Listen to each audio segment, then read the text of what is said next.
आणि express highway जे बंद झाले, त्यामुळे मिसिंग लिंक बंद झाला, त्यामुळे शासनावर प्रचंड टीका विरोधकांकडून आता केली. नाही, शेवटी एल निनो जरी असेल आणि पाऊस कमी येणार असा पूर्वानुमान असला तरी यासोबत एक महत्त्वाचा मुद्दा अधोरेखांकित झाला होता. पाऊस कमी येईल, पण जेव्हा येईल तेव्हा इतक्या जोराने हवेसकट येईल याचा इशारा अगोदरच देण्यात आला होता आणि त्या दृष्टीने पूर्वतयारी करणं हे गरजेचं होतं. आज ज्या पद्धतीने पाऊस येतो आहे आणि 3 घटना मुंबईमध्ये ज्या पद्धतीच्या झाल्या, यामध्ये निश्चितपणे आपण अंदाज वर्तवल्यावर सुद्धा अगोदर जर या संदर्भामध्ये आपण काळजी घेतली असती, नियोजन केलं असतं, तर मी असं म्हणणार नाही की साऱ्या गोष्टी आपल्या हातात आहे.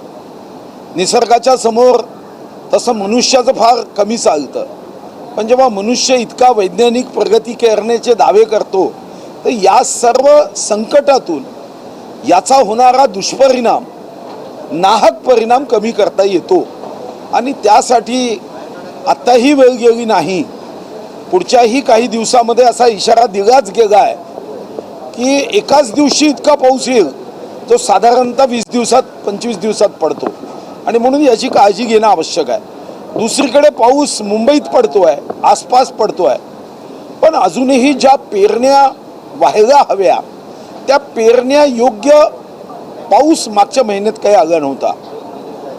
मला श्री खानापूरकर यांचं कौतुक केलं पाहिजे. त्यांनी श्री अमरेश पटेल यांच्यासोबत जे काम धुळे जिल्ह्यातल्या अमरेश पटेल यांच्या मतदारसंघात केलं, त्यांनी मग फोटो पाठवले. पाऊस न येताही तिथं पराठीची झाडं 3-3 फूट झाली होती.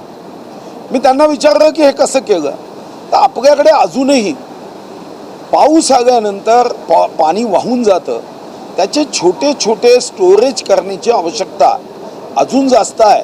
मला वाटतं की हा शिरपूर पॅटर्न हाही एक अभ्यासाचा निश्चित विषय आहे.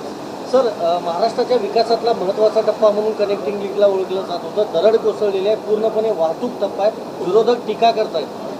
नाही, विरोधक का टीका करताय मला माहीत नाही. मी अगोदरच सांगितलं, काही नैसर्गिक आपत्तीमध्ये तुम्हीही बघितलं असेल की अमेरिकेसारख्या स्वतःला प्रगत समजणाऱ्या किंवा जपान, चीनसारख्या सुद्धा प्रगत देशामध्ये असा नैसर्गिक आपत्ती येतात.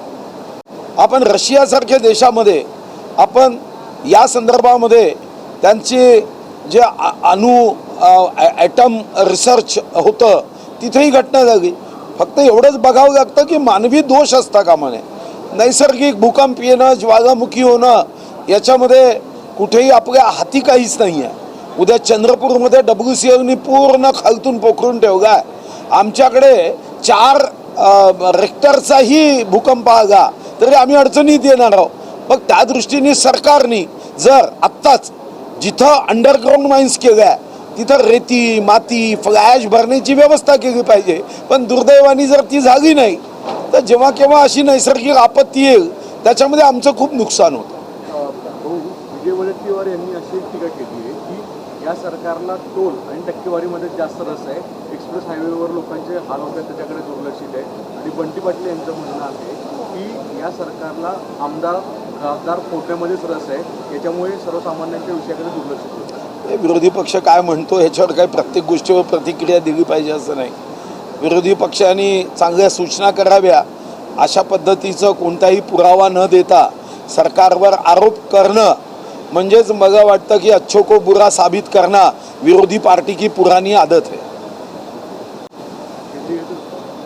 चालेल, थँक्यू.